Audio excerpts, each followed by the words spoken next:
Vince Guerrieri. On 19 February 2019, Don Newcombe, who died Tuesday at the age of 92, is most closely associated with the Dodgers, particularly during their halcyon years in Brooklyn. Newk, as he was nicknamed, was one of the first African Americans in Major League Baseball.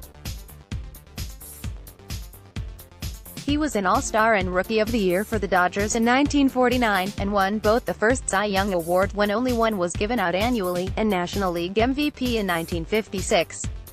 Even last year at the World Series, he could be spotted at Dodger Stadium. But his Major League career ended in Cleveland. Newcombe was by his own account a functional alcoholic in his days in Brooklyn. When the Dodgers moved west, he was a lot more alcoholic than functional, and finally on June 15, 1958, he was traded to the Reds. Change of scenery seemed to yield positive results. He went 7-7 for Cincinnati in the remainder of that year, and then went 13-8 for the Reds in 1959, leading the team in wins, strikeouts, earned run average, innings pitched and complete games. He was plagued by injuries the following year, starting with a pulled muscle in his leg in spring training, and went 4-6 for the Reds. He was ejected from a doubleheader against the Pirates at Forbes Field on July 17, 1960, and less than 2 weeks later, he was picked up by the Indians.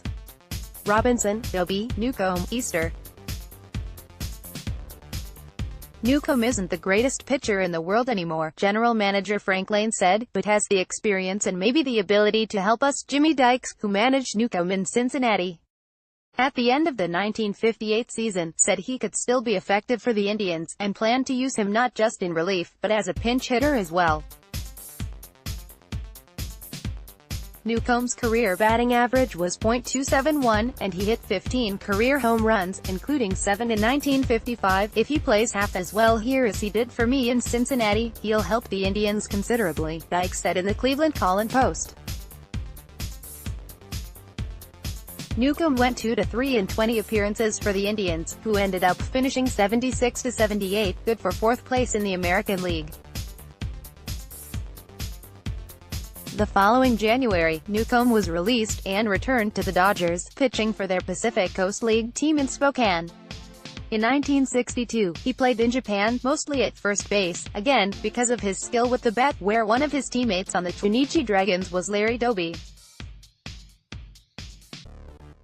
In 1965, he declared bankruptcy, and a year later, he quit drinking. By his own estimation, his drinking cost him 4 or 5 years of what could have been a Hall of Fame career. Photo, Cleveland Press Collection.